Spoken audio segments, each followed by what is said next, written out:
ஆண்டவராகிய இயேசுவின் நாமத்தில் உங்கள் யாவருக்கும் என் அன்பின் நல்வாழ்த்துக்கள். சென்ற முறை நாம் சந்தித்து கொண்ட போது ஒரு இன்ட்ரெஸ்டிங்கான ஒரு விஷயத்தை பற்றி நம்ம ஆராய்ந்து பார்த்தோம். காணாமல் போன இஸ்ரவேலர்கள் எங்கெங்கே இருந்தாலும், உலகத்தில் கரைந்து போயிருந்தாலும், கர்த்தருடைய ஆவி அவர்களை கூட்டிச் சேர்க்க போகிற ஒரு மிக முக்கியமான ஒரு சரித்திர நிகழ்வை பற்றி நமக்கு சொல்லப்பட்டிருக்கிறது. நான் ஏற்கனவே போன வாரம் சொன்ன மாதிரியே, ஒருவேளை அவர்கள் நம்ம தேசத்துலன்னு கலந்துருக்கலாம், உங்கள் பக்கத்தில் கூட இருக்கலாம், நமக்கு அது தெரியாது. உடனே நீங்கள் நேற்று ராத்திரி எனக்கு கரவுல கர்த்தர் நீ இந்த கோத்திரம் சொன்னார்லாம் சொல்லிடக்கூடாது. அது இல்லை, இந்த கோத்திரத்தார் உலக ஜனங்களுக்கு நடுவிலே கலந்துருக்கிறாங்க. அவர்களை கர்த்தருடைய ஆவி கூட்டி சேர்க்கும். அதில் 12,000 ஊழியக்காரங்க இருக்கிறாங்க ஒவ்வொரு கோத்திரத்திலும். இந்த ஒட்டுமொத்த கோத்திரங்கள் ஒன்று சேர்ந்ததுக்கு பேர் தான் 1,44,000 பேர். இவங்களை தான் முத்திரையிட்டு தீரும் அளவும் கர்த்தர் அங்கே பொறுமையாக இருக்கும்படிக்கு தேவ கோபாக்கனை கட்டவிழ்த்து விட போகிற தேவ தூதர்களுக்கு கட்டளையிட்டு சொல்லுகிறார். காற்றை பிடிச்சிருக்கிறவங்களுக்கு கொஞ்சம் பொறு, இந்த 1,44,000 பேரையும் கண்டுபிடிச்சு அவர்களுடைய நெற்றிகளிலே கர்த்தருடைய ஊழியக்காரர்கள் என்ற அடையாளத்தை நாங்கள் போடுற வரைக்கும் பொறுமையாயிருன்னு சொல்கிறாங்க. அப்போ இந்த பூமியிலே அவர்கள் செய்வதற்கு ஒரு வேலை வைக்கப்பட்டிருக்கிறது. நம்ம ஏற்கனவே பார்த்தோம், யாரெல்லாம் கர்த்தருடைய இரகசிய வருகையிலே எடுத்துக்கொள்ளப்படுவார்கள் என்று பார்த்தோம். அதே மாதிரி யாரெல்லாம் கர்த்தருடைய வருகையில் எடுத்துக்கொள்ளப்படாமல் கைவிடப்படுவார்கள் என்று பார்த்தோம். மூணாவது காரியம் பார்த்தா, யாரெல்லாம் மீதமாய் வைக்கப்படுவார்கள். மீதமாய் வைக்கப்படுகிற கூட்டம் இருக்கு பாருங்க, இவங்களுக்கு தான் ஒரு பெரிய ப்ராஜெக்ட் இருக்குது, ஒரு பெரிய வேலை இருக்கிறது. உலகத்தின் கடைசி அத்தியாயத்தை எழுத போகிறவங்க இவங்க தான். ஃபைனல் சாப்டர், கடைசி சாப்டர், இதுதான் கிளைமேக்ஸ் இந்த சந்ததி. அதனால தான் இவங்களை பற்றி நம்ம இவ்வளவு தெளிவாக விளக்கமாக நம்ம பார்க்குறோம். அதில் யார் யார் இருப்பாங்க, இந்த கடைசி காலத்தில் கர்த்தருடைய ஊழியத்தை கடைசி நிமிஷம் வரைக்கும் செஞ்சு முடிக்க போகிறவங்கன்னு பார்த்தா, முத்திரையிடப்பட்ட இஸ்ரவேல் கோத்திரத்தார் இருப்பார்கள். ரெண்டாவது, கடைசி கால எழுப்புதலிலே பிறந்தவர்கள். எழுப்புதலை பிறப்பித்தவர்கள் அல்ல, நீங்கள் தான் எழுப்புதலை பிறப்பிக்க போகிறவங்க. ஆனால் எழுப்புதலில் பிறக்கிறாங்களே, எழுப்புதல் ஆரம்பித்த பிறகு அதில் பிறக்கிறாங்கள, அவர்களை கர்த்தர் ரகசியவர்கள் எடுத்துக்கொள்ள மாட்டார், அவங்கள மிச்சமாக வச்சுருப்பார். அவங்க கைவிடப்பட்டவங்கள, அவங்களுக்கு ஊழியம் இருக்குது, வேலை இருக்குது, அவங்க ரொம்ப விசேஷமானவர்கள். அடுத்து மூணாவது காரியம் பார்க்குறோம், முத்திரையிடப்பட்ட இஸ்ரவேலர்களின் ஊழியத்தின் வழியாக எழுப்புதல் அடைகிறவர்கள். அது யார்? அவங்கெல்லாம் பூமியில் இருப்பாங்க. அப்படின்னா இந்த இஸ்ரவேல் கோத்திரத்தில் இந்த எழுப்புதல் காலத்தில் அந்த முத்திரையிடப்படுவதற்குன்னு 1,44,000 பேர் எழுப்புறாங்க. அவர்கள் இந்த உபத்திரவ காலத்தில் இஸ்ரவேலின் பிற கோத்திரங்களுக்கு நடுவில் ஊழியம் செஞ்சு அவர்களில் ஒரு கூட்டம் பேரை கர்த்தருக்கு ஆயத்தப்படுத்துவாங்க. அவர்களெல்லாம் அந்த எழுப்புதல் அடைந்தவர்கள். இந்த கூட்டம்தான் பூமியில் இயேசு 2வது முறை வரும்போது பூமியில் இவங்கெல்லாம் இருப்பாங்க, கர்த்தருடைய பக்கத்தில். அதாவது கர்த்தருடைய பக்கம்னா தேவனுடைய சார்பில், தேவனுடைய சைடில் இருக்கக்கூடியவங்க. யார் யார் அப்படின்னா, முத்திரையிடப்பட்ட இஸ்ரவேலர்கள், எழுப்புதலிலே பிறந்த எழுப்புதல் வீரர்கள், அவங்க தொடர்ந்து ஊழியம் செஞ்சவங்க, அவங்க மிச்சமாக இருப்பாங்க. அவங்க மூலம் சந்திக்கப்பட்ட புறஜாதி ஜனங்கள், இந்த உபத்திரவ காலத்திலையும் புறஜாதி ஜனங்கள் சந்திக்கப்படுவாங்க, அவர்கள் இருப்பாங்க.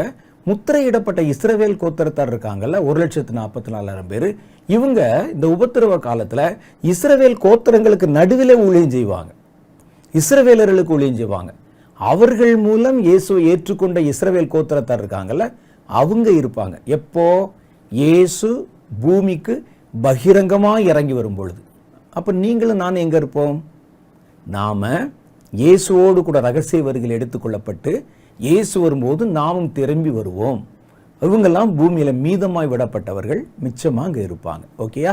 நல்ல தெளிவாக தெரிஞ்சுக்கிறணும். அப்போ தான் அடுத்தடுத்த வசனங்களை இவைகளை வாசித்து பார்க்கும் பொழுது அதனுடைய அர்த்தங்களை நம்ம விளங்கி கொள்ள முடியும்.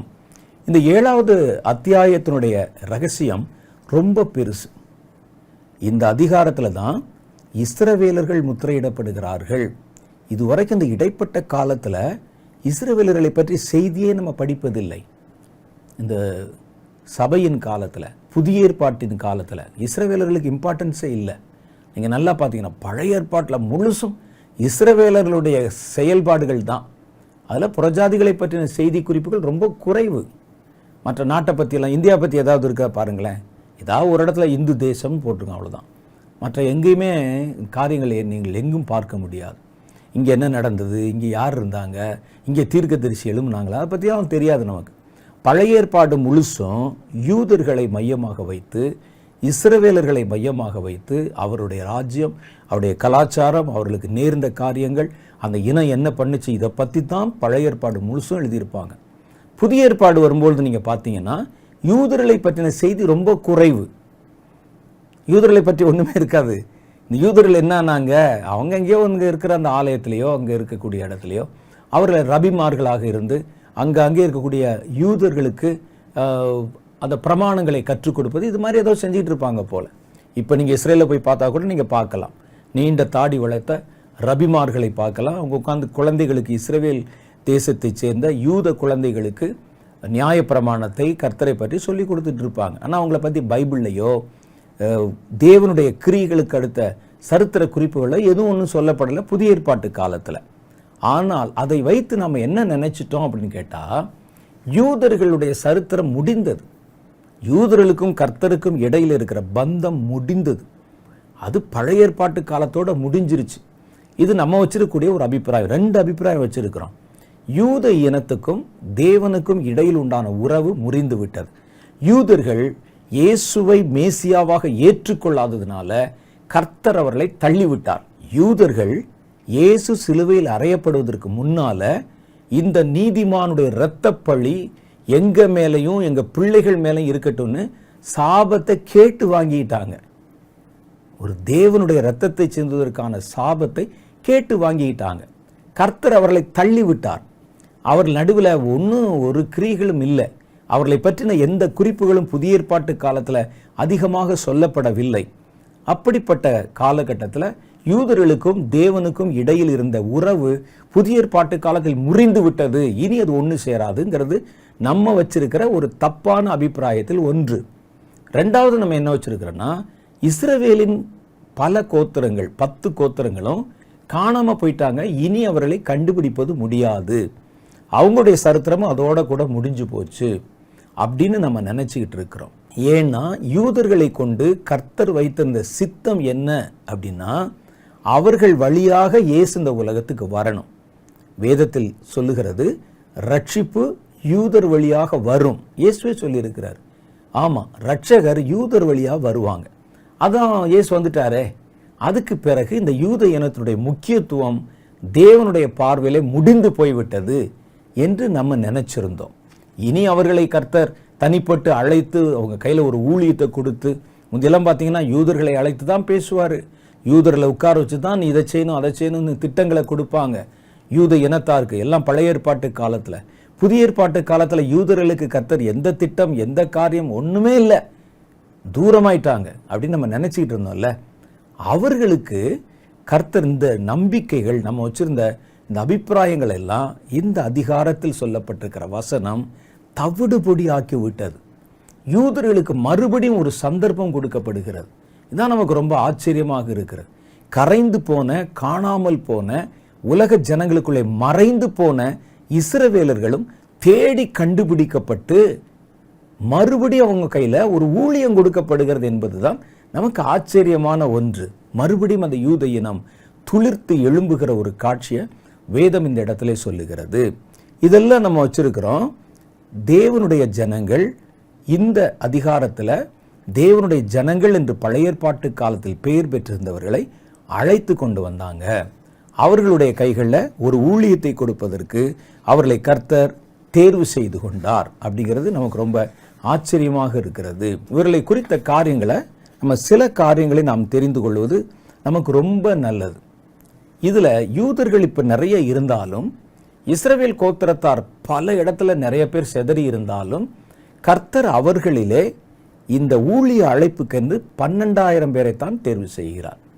7வது அதிகாரத்தில் சொல்லும்போது ஒரு காரியம் சொல்றாங்க, நாம் நம்முடைய ஊழியக்காரர்களின் நெற்றிகளிலே முத்திரை போட்டு தீர்மளவும். இதை நம்ம தப்பாக புரிஞ்சுக்கிற கூடாது.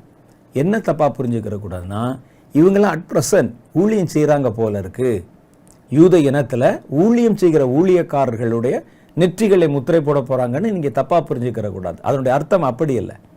இவர்களை யாரை தேர்ந்தெடுத்து முத்திரை போடுறாங்களோ அவர்கள் ஊழியம் செய்ய போறாங்க, ஃபியூச்சர்ல ஊழியம் செய்ய போறாங்க. அப்ப தேவனுக்கு ஊழியம் செய்ய போகிற அவருடைய ஊழியக்காரருடைய நெற்றிகளிலே முத்திரை போடுவோம் என்பதுதான் இதனுடைய விளக்கம்.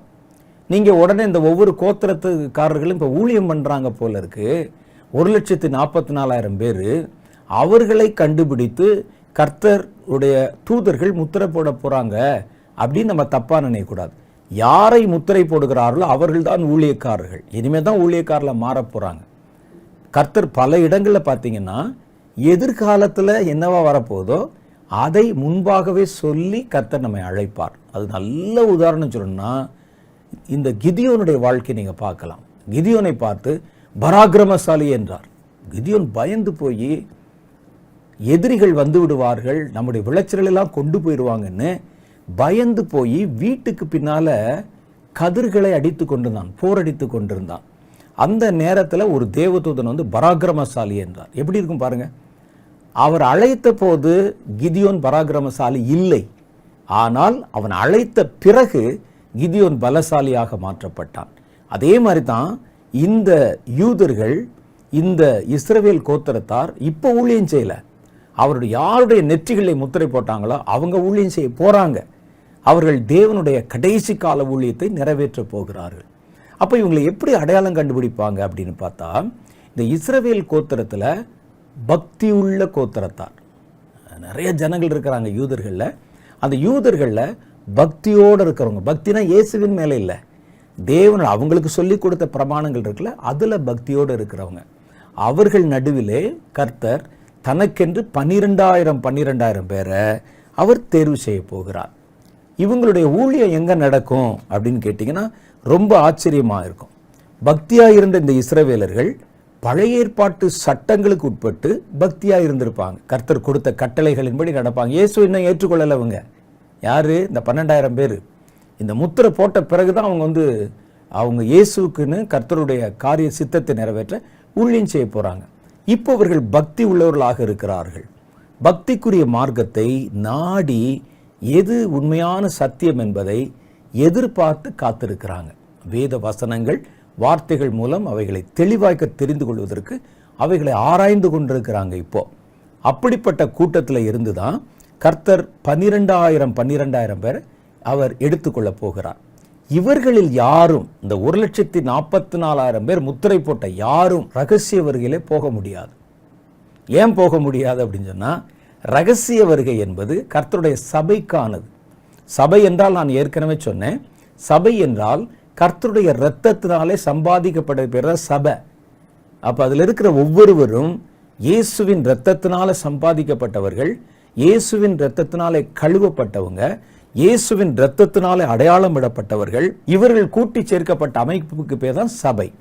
ஆனா நம்ம சொல்ற இந்த முத்திரை வாங்குற இஸ்ரவேலர்களும் யூதர்களும் இயேசுவை இன்னும் ஏற்றுக்கொள்ளவில்லை, அவருடைய இரத்தத்தினாலே கழுவப்படவில்லை. ஆகவே அவர்கள் சபைக்கு உட்பட்டவர்கள் அல்ல.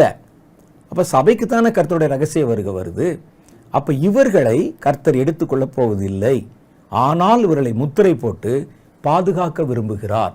இவர்களை கடைசியில் ஒரு சந்தர்ப்பம் கொடுக்க கர்த்தர் விரும்புகிறார். அது ஏன் அப்படின்னு கேட்டிங்கன்னா, இவர்கள் தான் உலகத்தில் முதல்ல ஒரு இனமாக என் ஜனம், என் இனம் என்று கர்த்தரால பெயரிட்டு அழைக்கப்பட்டவர்கள். வேற யாரையும் கர்த்தர் அப்படி சொல்லலை. பூமியிலே பல கோத்திரங்கள் இருந்தது, பல்வேறு விதமான தேசங்கள் இருந்தது, பல இனத்தார் இருந்தாங்க. அவர்களுக்கு நடுவில் ஒரு கோத்திரத்தை, ஒரு இனத்தை, ஆபிரகாமுடைய சந்ததியை மாத்திரம் கர்த்தர் தெரிந்து கொண்டார். அவங்க தான் முதல்ல கர்த்தர் தெரிந்து கொண்ட, பூமியிலே தெரிந்து கொண்ட ஒரு வம்சம், ஒரு சந்ததி. அவங்க அது உண்மைதான். அவர்களைத்தான் முதல்ல தெரிந்து கொண்டார். தம்முடைய பிரமாணங்களை உலகத்துக்கு கொடுப்பதற்கும், தான் விரும்புகிற காரியங்களை தீர்க்க தரிசனமாக உலகத்துக்கு சொல்வதற்கும், தேவனுடைய காரியங்கள், கர்த்தருடைய சுபாவங்களை வெளிப்படுத்துவதற்கும். நல்லா நீங்க பாருங்க, கர்த்தர் இந்த பூமியின் கோத்திரத்தாரில் முதல்ல தெரிந்து கொண்டது இஸ்ரவேலர்களைத்தான். அவங்க மூலம்தான் நிறைய தீர்க்கதரிசிகள் கர்த்தருடைய மனதை வெளிப்படுத்தினாங்க, கர்த்தருடைய சித்தத்தை வெளிப்படுத்தினாங்க, கர்த்தர் செய்ய போகிற காரியத்தை வெளிப்படுத்தினாங்க, கர்த்தர் கொடுத்த வாக்கு தத்துவத்தை வெளிப்படுத்தினாங்க, புதிய ஏற்பாட்டு காலம் பிறக்க போகிறது என்பதை வெளிப்படுத்தினாங்க. அப்ப இயேசுவை மாத்திரம் அவர்கள் உலகத்துக்கு கொண்டு வருவதற்காக கர்த்தர் அந்த இனத்தை அழைக்கவில்லை. அதை நம்ம நல்லா தெரிஞ்சுக்கணும். சில பேர் சொல்றோமே, நம்ம இயேசு பூமிக்கு வரணும், அதுக்கு ஒரு கோத்திரம் தேவை, யூதர்களை கர்த்தர் அழைத்தார், அவர்கள் வழியா இயேசு வந்தார், நோக்கம் முடிந்தது நம்ம நினைக்கிறோம். அது உண்மைதான். ஆனால் அது மாத்திரம் இல்லை, இந்த பூமிக்கு பரலோகத்திலிருந்து வந்த வெளிப்பட்ட பிரமாணங்களாக இருக்கட்டும், வசனங்களாக இருக்கட்டும், தேவனை குறித்த சுபாவத்தை வெளிப்படுத்துகிற காரியங்களாக இருக்கட்டும், கர்த்தர் கொடுத்த வாக்குத்தத்தமாக இருக்கட்டும், தேவனுடைய திட்டங்களாக இருக்கட்டும், யார் மூலம் வந்தது சொல்லுங்க பாருங்க. பழைய ஏற்பாட்டு காலத்தில் இவைகளுக்கெல்லாம் அஸ்திபாரம் இடப்பட்டது. இவைகள் எல்லாமே அந்த முதல் கோத்திரம் என்று அழைக்கக்கூடிய இஸ்ரவேல் கோத்திரங்களில் இடத்திலிருந்து தான் வந்தது. அப்போ கர்த்தர் அவ்வளவு சுலபமாக அவங்கள தள்ளிடுவாரா? யோசிச்சு பாருங்க. அவர்கள் இவ்வளவு கஷ்டப்பட்டு பாடுபட்டு உலகத்தில் ஒரு விதை மாதிரி இருந்து இந்த கோத்திரம் கர்த்தருக்குன்னு அவ்வளவு. ஆனால் அவங்க செய்த ஒரு தவறு என்னன்னா, இயேசுவை ஏற்றுக்கொள்ளவில்லை. இயேசுவை ஏற்றுக்கொள்ளாவிட்டால் எவனும் பரலோக ராஜ்யத்துக்குள்ளே போக முடியாது. என்னால் அல்லாமல் ஒருவனும் தேவனிடத்தில் வரான் என்று எழுதியிருக்கு. இப்போ அவங்க அதை ஏற்றுக்கொள்ளலை. அதனால கர்த்தர் அவர்களை பாராதவர் போல் இருந்தார். ஆனால் அந்த கடைசி கால நேரத்தில் அவர்களுக்கு ஒரு சந்தர்ப்பம் கொடுத்து, அவர்களுக்கு ஒரு முத்திரை கொடுத்து, அவர்களை இயேசுவை ஏற்றுக்கொள்ள வைத்து, அவங்க கையில் ஒரு ஊழியத்தை கொடுத்து, சமஸ்த இஸ்ரவேலில் இருக்கிற ஜனங்களுக்கும் தம்முடைய சுவிசேஷத்தை அறிவிக்க வைத்து, கடைசி காலத்தில் யூத கோத்திரங்களும் யூத இனங்களும் பரலோகத்தில் பங்கு பெற வேண்டும் என்று கர்த்தர் விருப்பம் வைத்திருக்கிறார். அது எப்படி? முதல்ல ஆரம்பித்து அழைச்சி வழிநடத்துகிறவர்களை கைவிட்டு விட்டு, இப்போ புறஜாதிகளிலிருந்து வந்த நீங்கள் நான் எல்லாம் பரலோகத்தில் நிரம்பி இருக்கும்போது இந்த யூத கோத்திரத்தில் ஒருத்தர் இல்லைன்னா எப்படி இருக்கும்? அதனால் கர்த்தர் அவர்களுக்கு ஒரு சான்ஸ், ஒரு சந்தர்ப்பம் கொடுக்க போகிறார். அதுக்கு என்ன செய்கிறார்னா, 12,000 ஊழியர்களை இந்த கடைசி நேரத்தில் கர்த்தர் அழைக்கிறார், தேர்வு செய்கிறார், ஊழியக்காரர்களாக மாற்றப் போகிறார். இவங்க மூலம் இந்த உபத்திரவ காலம் வருதுல, பெரிய உபத்திரவ காலம், 7 வருட உபத்திரவ காலம். இந்த உபத்திரவ காலத்தில் யூதர்களுக்கு நடுவில் ஊழியம் செய்ய போகிறாங்க. உபத்திரவ காலத்தில் ரொம்ப கொடுமையான காலம் அந்த காலம். அந்த காலத்தில் அவர்கள் இயேசுவை பற்றி யூதர்களுக்கு சொல்ல போகிறாங்க. வரப்போகிற மேசியா அவர்தான் வந்தவர், அவர்தான் மேசியா, அவரை ஏற்றுக்கொள்ளணும்னு எல்லாருக்கும் சொல்ல போகிறாங்க. அவர்தான் இந்த பூமி ஆளுமை செய்ய போகிறார், மறுபடி வரப்போகிறார்னு சொல்ல போகிறாங்க. அப்போ இவர்களுக்கு ஒரு சந்தர்ப்பம். இவர்களெல்லாம் சொன்ன பொழுது இனி வரக்கூடிய தேவனுடைய ராஜ்யத்தில் யூத கோத்திரங்களும் இடம்பெறுவார்கள். ஏன்னா வேதத்தில் நீங்கள் நல்லா பார்த்தீங்கன்னா அவர்கள் இடம்பெற வேண்டும் என்பது கர்த்தர் முன்குறித்து வைத்திருக்கிறார். பரலோகத்தில் 24 மூப்பர்கள் இருக்கிறாங்க, தெரியுமில்ல? 24 மூப்பர்களும் முகங்குப்புற விழுந்து என்று எழுதியிருக்கு. அதில் 12 மூப்பர்கள் பழைய ஏற்பாட்டை சேர்ந்தவர்கள், 12 மூப்பர்கள் நம்முடைய புதிய ஏற்பாட்டு காலத்தை சேர்ந்தவங்க. அப்போ இந்த மூப்பர்களில் எப்படி கர்த்தர் ஒரு சம அந்தஸ்து கொடுத்து யூத இனத்திலிருந்து வந்த மூப்பர்களுக்கு, இஸ்ரவேல் இனத்தாருக்கு 24 மூப்பர்களில் 12 மூப்பர்கள் பழைய ஏற்பாட்டு மூப்பர்களுக்கு கொடுத்திருக்கிறாரோ, அதே மாதிரி இஸ்ரவேல் இனத்தாருக்கு இனி வரக்கூடிய புதிய வானத்திலும் புதிய பூமியிலும் தேவனுடைய ராஜ்யத்திலும் இந்த இனங்களும் இருக்க வேண்டும் என்று கர்த்தர் விரும்புகிறார். ஏன்னா அவங்க தான் நமக்கு ஆரம்பத்தில் நம்முடைய ஊழியத்தை, நம்முடைய காரியத்தை செய்ய முதற் பலனாக தெரிந்து கொள்ளப்பட்டவர்கள். இடையில கொஞ்சம் பிறண்டு போனால் கூட கர்த்தர் மறுபடியும் அவர்களை கொண்டு வந்து அவர்களுக்கு ஒரு கனம் கொடுக்கத்தான் இந்த தேவதூதர்களை அனுப்பி அவருடைய நெற்றிகளிலே முத்திரை போடும்படிக்கு கர்த்தர் கட்டளை கொடுக்கிறார். அப்படி கட்டளை கொடுக்கும்போது 12,000 பேருக்கு சீட் இருக்குது. யூதரில் 12,000, யோசேப்பில் 12,000, ஆசேரு, நப்தலி, அப்புறம் ஒவ்வொரு கோத்திரத்திலும் 12,000 பேர் இருக்கிறாங்க. அவ்வளோ பேருக்கும் ஊழியம் வச்சிருக்கிறாங்க. அதுதான் முக்கியம். 1,44,000 ஊழியக்காரர்கள் யூத இனங்களில், இஸ்ரவேல் இனங்கள்ல இருந்து மாத்திரம் அவ்வளோ ஊழியக்காரர்கள். எவ்வளோ பெரிய அதே ஒரு பெரிய எழுப்புதல் மாதிரி இருக்கே. இவங்க எல்லாம் போய் ஊழியம் செய்யணும்னு சொன்னால், ஒரு ஆள் ஒரு 1000 பேருக்கு ஊழியம் செய்யணும்னு சொன்னாலும் எவ்வளோ வந்துச்சு பாருங்க, கோடிக்கணக்கில் தாண்டி போகுதே. அப்போ ஒரு பெரிய ஊழியத்துக்கு கர்த்தர் திட்டமிடுகிறார் இவர்களை கொண்டு என்று நம்ம விளங்கி கொள்ள முடியும். சரி, இந்த உபத்திரவ கால ஊழியம் யார் நடுவில் நடத்தப்படும்? நமக்கு ஒரு கேள்வி வருது, யார் நடுவில்? இவங்களை கர்த்தர் அழைத்து உபத்திரவ காலத்தில் ஒரு ஊழியம் நடக்கும். நான் உங்களுக்கு ஏற்கனவே விளக்கமாக சொல்லிட்டேன். நான் 100 தடவை கூட அதை திருப்பி சொல்ல நான் ஆயத்தமாக இருக்கிறேன். ஏன்னா நீங்கள் நல்லா மாத்திரம் புரிஞ்சுக்கிறணும். முதல் காரியம் என்னன்னு கேட்டிங்கன்னா, இந்த 7 வருஷ முடிவிலே இயேசு வரப்போகிறார். வந்து இந்த பூமியிலே தம்முடைய ஆட்சியை ஸ்தாபிக்க போகிறார். அவர் இந்த பூமியில சிங்காசனத்தை வச்சு ஆட்சி பண்ணணும்னா அவருக்கு ஆளுமை செய்வதற்கு குடிமக்கள் வேண்டும், பிரஜைகள் வேண்டும், சிட்டிசன்ஸ் வேணும். ஆனால் இந்த இடைப்பட்ட 7 வருஷ காலத்தில் சாத்தான் தன்னுடைய தந்திரங்கள், தன்னுடைய இராணுவங்கள், தன்னுடைய திட்டத்தை நிறைவேற்றுகிற அதிகாரத்தில் இருக்கிறவங்க, வியாபாரிகள், பெரிய பெரிய பணக்காரர்கள், சயின்ஸ், விஞ்ஞானம், மருந்து போன்ற காரியங்கள், யுத்தம், இதெல்லாம் வச்சு உலகத்தில் இருக்கிற மக்களை தன்னுடைய கைப்பாவையாக ஒரு பெரிய கூட்டத்தை மாற்றி இன்னொரு கூட்டத்தை கொன்று ஒழித்து கொண்டிருக்கிறான் அல்லவா? அந்த காலகட்டத்தில் இதெல்லாம் முடிஞ்ச பிறகுதான் இயேசு வரணும். நீங்கள் அந்த இயேசு வருவதற்கு அந்த இடையில இருக்கிற 7 வருஷத்தில் சாத்தானை முழுசாக வேலை செய்ய விட்டீங்கன்னா அவன் ஒட்டுமொத்த உலகத்தையும் சாம்பல் காடாக மாற்றிடுவான். இயேசு வந்தால் அவர் ஆளுமை செய்வதற்கு ஜனங்கள் இருக்க மாட்டாங்க. அப்போ இந்த காலத்தில் கர்த்தருடைய 2வது வருகைக்கு ஜனங்களை ஆயத்தப்படுத்துகிற ஒரு பணி, அவருடைய ஆட்சியை ஏற்றுக்கொள்ளக்கூடிய குடிமக்களை ஏற்படுத்துகிற ஒரு பணி.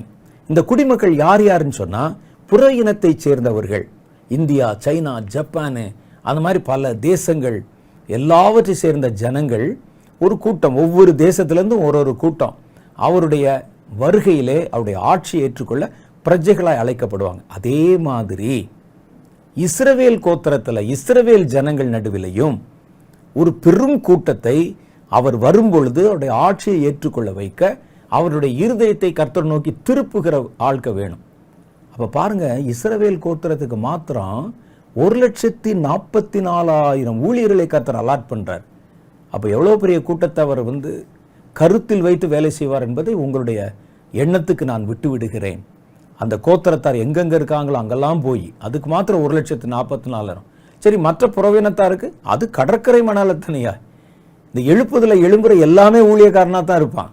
இந்த விசுவாசி, நாங்கள் கைதட்டுறது மாத்திரம்தான் எங்கள் வேலை, நாங்கள் பாட்டு பாடுறது தான் எங்கள் வேலை, அப்படிலாம் இருக்க மாட்டோம். எல்லாரும் ஊழியம் செய்வாங்க. பார்க்கத்தானே போகிறாங்க. இந்த உலக சரித்திரம் பார்க்க போகுது.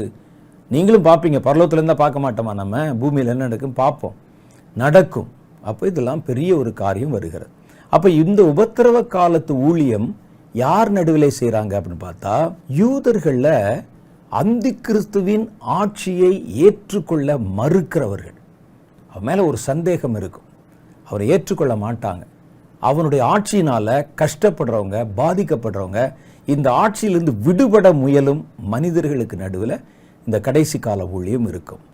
2வது கடைசி காலத்து, பொதுவாக நான் சொல்ல கடைசி காலத்து எல்லா ஊழியங்களும் கிறிஸ்தவர்களாக வாழ்ந்து, இப்போ இருக்கிற காலத்தில் கிறிஸ்தவர்களாக வாழ்ந்து ஒரு கமிட்டியிலிருந்து, ஒரு ஊழியத்திலிருந்து, சபையிலிருந்து ஏதோ வந்தோம், நின்றோம், பாடினோம் அப்படின்னு ஒரு பட்டும் படாமல் இருந்தவர்கள் இந்த ரகசிய வருகையிலே தங்களோடு கூட இருந்தவர்கள் எடுத்துக்கொள்ளப்பட்டதை கண்டு தாங்கள் கைவிடப்பட்டதை பார்த்துட்டு பயந்துட்டாங்கல்ல, ஐயோ கைவிடப்பட்டோம்னா அவர்களுக்கும் ஒரு சந்தர்ப்பம் கொடுக்க கர்த்தர் விரல் நடுவில் ஊழியக்காரர்கள் அனுப்புவார்.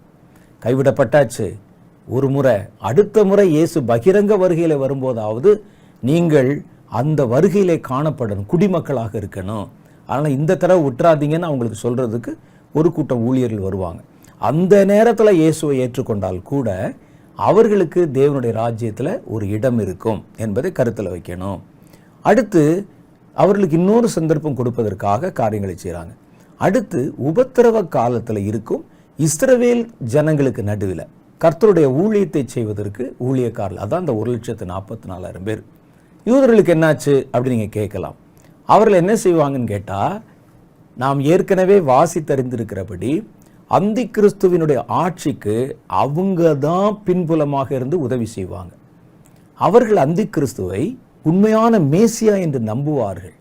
இயேசு சொன்னார், நான் என் பிதாவின் நாமத்தில் வந்தேன், நீங்கள் என்னை ஏற்றுக்கொள்ளல, வேறொருவன் தன் சுயநாமத்தில் வருவான், அப்பொழுது நீங்கள் அவரை ஏற்றுக்கொள்வீர்கள் என்று யூதர்களை பார்த்து சொன்னார். அந்த சுயநாமத்தில் வரான் பாருங்க, அவன் தான் அந்த அந்தி கிறிஸ்து. இயேசு அன்னைக்கே சொன்னார், அவன் வரும்போது ஏற்றுக்கொள்வீர்கள், யூதர்கள் ஏற்றுக்கொள்ளுவாங்க.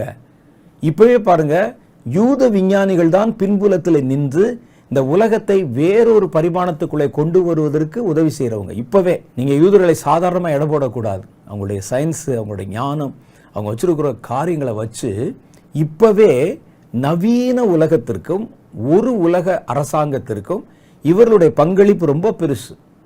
வெளியே தெரியாது, எல்லாமே திரைமறைவில் நடக்கிறது. இவர்கள் என்ன செய்வாங்கன்னா, அந்தி கிறிஸ்து ஆட்சிக்கு வர இன்னும் ஆள் டிக்ளேர் பண்ணலை, இவர்தான் ஆட்சி பண்ண போறார், ஒட்டுமொத்த உலக அரசாங்கத்துக்கான ஆயத்தங்கள் நடைபெறுகிறது. இனி வரும் உலகம் என்ற நிகழ்ச்சியில் இதை பற்றி தான் நாங்கள் நிறைய டிஸ்கஸ் பண்ணுறோம். அதை நேரம் இருந்தால் நீங்கள் இதை போட்டு கேளுங்க.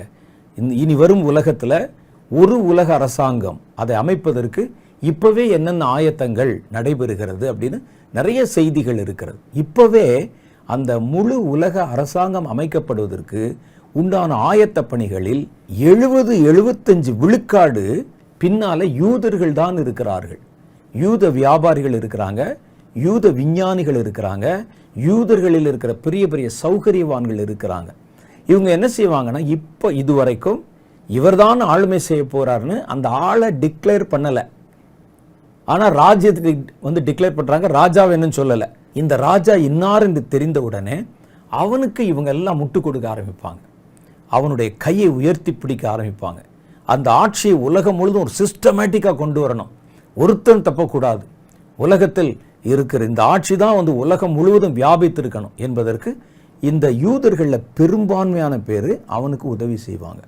அவனும் என்ன செய்வான்னா, தன்னை யூதர்களுக்கு சாதகம் உள்ளவனாகவும் யூதர்களின் இத்தனை வருடம் மறுக்கப்பட்ட நீதி, யூதர்களுக்கு கிடைக்க வேண்டிய நீதி மறுக்கப்பட்டிருக்கிறது.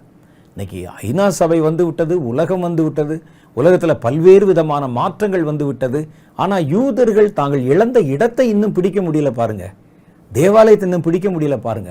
எத்தனை அரசாங்கங்கள் வந்தாலும், எத்தனை ராஜ்யங்கள் வந்தாலும், எத்தனை உலக அமைப்புகள் வந்தாலும் எங்களுக்கு கிடைக்க வேண்டிய நீதி இன்னும் கிடைக்கலையேங்கிற ஒரு பாரம் யூதர்களுடைய மனதில் தெளிவாக இருக்கிறது.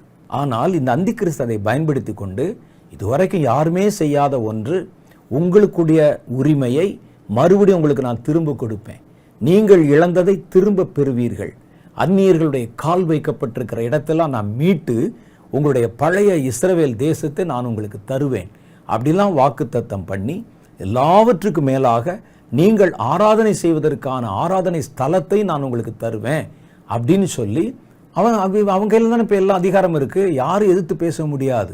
மத்திய கிழக்கு நாடுகள் பேச முடியாது, அமெரிக்கா போன்ற வல்லரசுகள் பேச முடியாது, சோவியத் ரஷ்யா பேச முடியாது, இந்தியா பேச முடியாது, எல்லாத்தையும் ஒருங்கிணைச்சிருவார். அப்போ இவன் போடுறதான் சட்டம். அப்போ இந்த யூதர்கள் இவனுக்கு பக்கபலமாக இருக்கிறதுனால அவர்களை இன்னும் ப்ளீஸ் பண்ணணும் அப்படின்னு சொல்லி அந்த இடிந்து போன தேவாலயத்தை, அவங்களுடைய சென்டிமெண்ட், அந்த இடத்துல இவர்களை டச் பண்ணால் யூதர்கள் இவனை முழுவதுமாக நம்ப ஆரம்பித்து விடுவார்கள். அதுக்காக கட்டுமான பணியை தீவிரப்படுத்துவான். 3.5 வருஷம் நடக்கும் அந்த கட்டுமான பணி. நடந்து அவங்க பழைய தேவாலயம் இருந்தது பாருங்க.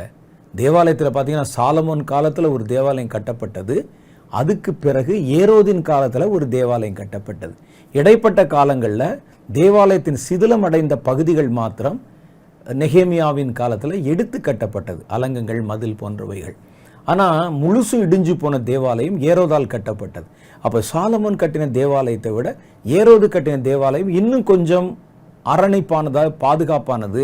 அவர் கட்டின அதே அஸ்திவாரத்து மேலே தான் கொஞ்சம் புதுமையாக கட்டியிருந்தார். அது மாதிரி இனி வரக்கூடிய அந்தி கிறிஸ்து ஒரு புதிய தேவாலயத்தை இன்னும் ரொம்ப நவீனமாக்கி, இன்னும் கொஞ்சம் படோடபமாக்கி அந்த தேவாலயத்தை வடிவமைப்பான். யூதர்களுடைய புராதான தேவாலயம், கர்த்தரை ஆராதிக்கிற இடம். இனி மறுபடியும் அவர்களுடைய ஆராதனை முறைகள் தொடங்கலாம். அவர்கள் விட்டு போன அந்த பலிமுறைகள் வரும், காணிக்கைகள் வரும். அந்த ஆரம்ப நாட்கள் எப்படி இருந்ததோ அது மாதிரி எல்லாம் நடைமுறைக்கு வரும்னு சொல்லி சட்டங்கள் இயற்றினோட, சட்டங்கள் போட போட யூதர்கள் ரொம்ப குதூகலமாயிருவாங்க. ஆகிட்டு இவர்தான் நம்முடைய மேசியா, இவர்தான் நமக்கு எல்லாவற்றையும் மீட்டு கொடுத்தார், இவர்தான் நம்ம இழந்தெல்லாம் திரும்ப கொடுத்தார், நம்முடைய மறுக்கப்பட்ட நியாயத்தையும் நீதியும் இவர்தான் கொண்டு வந்தார் அப்படின்னு சொல்லி எல்லாரும் அவனை புகழ்ந்து பாடிக்கொண்டிருக்கிற நேரத்தில் அந்த தேவாலயம் கட்டி முடித்த உடனே அந்த தேவாலயத்தில் தன்னுடைய சீட்டை கொட்டு தன்னை தேவன் போல காண்பிப்பான். முதல்ல என்னையும் ஆராதியுங்கள், உங்கள் தேவனையும் ஆராதியுங்கள், நான் உங்களுடைய மேசியா, நான் ஆராதனைக்குரியவர், என்னை ஆராதிங்கள் சொல்லுவான். அப்போ தான் யூதர்கள் விழித்து கொள்வாங்க. விழித்து கொண்டு, ஏனென்றால் அவர்களை பொறுத்தளவில் மேசியா என்பவர் கூட ஆராதனைக்குரியவர் அல்ல. அவர்களை பொறுத்த அளவில் பிதாவாகிய தேவன் ஒருவர் தான் ஆராதனைக்குரியவர். அதனால் அவர்களுடைய மனசு வேதனை ஆயிரும். உடனே அவங்க சண்டைக்கு போவாங்க. இல்லை இல்லை, நீர் இதை மாற்ற நீக்க வேண்டும் என்று. அவன் சொல்லுவான், இல்லை இல்லை, நான் ஆராதிக்கப்பட தகுந்தவன். வேதம் அதைத்தான் சொல்லுகிறது. தேவன் எனப்படுவது எதுவோ, ஆராதிக்கப்படுவது எதுவோ, அவைகள் எல்லாவற்றின் மேலும் தன்னை உயர்த்துகிறவனாகவும் தேவாலயத்தின் மேல் அமர்ந்து தன்னை தேவன் என்று காண்பிக்கிறவனாகவும் இருப்பான் என்று அந்தி கிறிஸ்துவை பற்றி சொல்லுது. தன்னை கடவுள் மாதிரி காமிப்பானா, நான் தான் என்னுடைய சுரூபம் அல்லது என்னை முதல்ல ஆராதிச்சுட்டு தான் நீங்கள் உள்ளே போகணும்னு சொல்லுவான். யூதர்கள் அப்படியே டெட் அகேன்ஸ்டாக திரும்பிடுவாங்க. இப்போ இந்த யூதர்களை துரத்த ஆரம்பிச்சிருவான். இப்போ தாங்கள் படைத்து வைத்திருந்த விஞ்ஞான கருவிகளை வைத்து மனிதர்களை வேட்டையாடக்கூடிய காரியங்களை வச்சு 3 வருஷம் முடிவில் அடுத்த 3 வருஷம் முழுசும் பார்த்தீங்கன்னா யூதர்கள் தான் டார்கெட்டு. அப்போ யூதர்கள் ஓடி ஒழித்து கொள்வார்கள், தப்பிப்பதற்கு ஓடுவாங்க. இந்த நேரத்தில் அரசாங்கம் அவர்களுக்கு உதவியாக இருக்காது. இவர்கள் அரசாங்கத்தோடு இணைஞ்சு முதல் 3 வருஷத்தில் வெகு ஜனங்களுக்கு எதிராக காரியம் செஞ்சதுனால ஜனங்களும் இவர்களை நம்ப மாட்டாங்க, ஏற்றுக்கொள்ள மாட்டாங்க, தங்களுடைய வெறுப்பை காண்பிப்பாங்க. இந்த மாதிரி சூழ்நிலையில் அவர்கள் தவித்து கொண்டிருக்கும் பொழுது ஒரு வாய் பச்சை தண்ணிக்கு கூட வழி இல்லாமல் அவர்கள் மறுபடியும் சிதறி போவாங்க, மறுபடியும் நிறைய கஷ்டங்களை அனுபவிப்பாங்க. இந்த மாதிரி நேரத்தில் தான் உண்மையான மேசியா யார் என்பதை காண்பிக்க அந்த யூதர்களுக்கு நடுவிலே ஒரு செய்தி பரப்பப்பட வேண்டும். அந்த மேசியா, உண்மையான மேசியா, தேவனுடைய தற்சொரூபமானவர், அவருடைய திரியேகத்தில் ஒருவர் மறுபடியும் இந்த பூமிக்கு வருகிறார். இன்னும் 3 வருஷம்தான் இருக்கு. 3 வருஷம் முடிவில் அவர் வருவார் என்று சொன்ன உடனே இவர்கள் ஏற்கனவே வஞ்சிக்கப்பட்டு ஏற்கனவே நொந்து போய் ஓடி போகிறவர்கள் உண்மையான மேசியா ஏற்றுக்கொள்ளுகிற ஒரு கூட்டம் யூதர்கள் அவங்க நடுவில் எழும்புவாங்க. இதற்குத்தான், இந்த ஊழியத்தை செய்யத்தான் கர்த்தர் 1,44,000 ஊழியர்களை முத்திரை போடுகிறார். சும்மா முத்திரை போட்டு வீட்டில் வைக்கல. பாருங்க, அவர் சொல்றாரு, நம்முடைய ஊழியக்காரருடைய நெற்றிகளிலே முத்திரை போடணும்னு சொல்கிறார். அவர்கள் இப்போ ஊழியக்காரர்கள் இல்லை, ஆனால் இந்த உபத்திரவ காலத்தில் அவர்கள்தான் பெரிய ஊழியக்காரர்கள். தேவன் அவருடைய கையில் ஒரு பெரிய உத்தரவாதத்தை கொடுத்து கடைசி கால ஊழியத்தில் பயன்படுத்தி அவருடைய வருகை வரும் பொழுது யூதர்களில் ஒரு பெரிய கூட்டம் பேர் தன் குடிமக்களாக இருக்கும்படிக்கு கர்த்தர் இவர்களை எழுப்ப போகிறார். சரி, இன்னைக்கு நமக்கு ரொம்ப நேரம் ஆகிவிட்டது. பேசுனா பேசிட்டே இருக்கலாம். நீங்கள் பாருங்களேன், வச்ச கண் எடுக்காமல் பார்த்துக்கிட்டே இருக்கிறீங்க. இனி இப்படிலாம் நடக்க போகுதான், இன்னும் இதை விட பெரிய காரியங்கள் எல்லாம் நடக்க போகுது. நம்ம வேதத்தின் அடிப்படையில் அவைகள் எல்லாம் பார்க்க போகிறோம். அடுத்த முறை நாம் சந்திக்கும் பொழுது இன்னும் மேலதிகமான சில விஷயங்களை நம்ம பார்க்கலாம். அதுவரை கர்த்தர் உங்களை ஆசீர்வதித்து காப்பாராக. ஆமென்.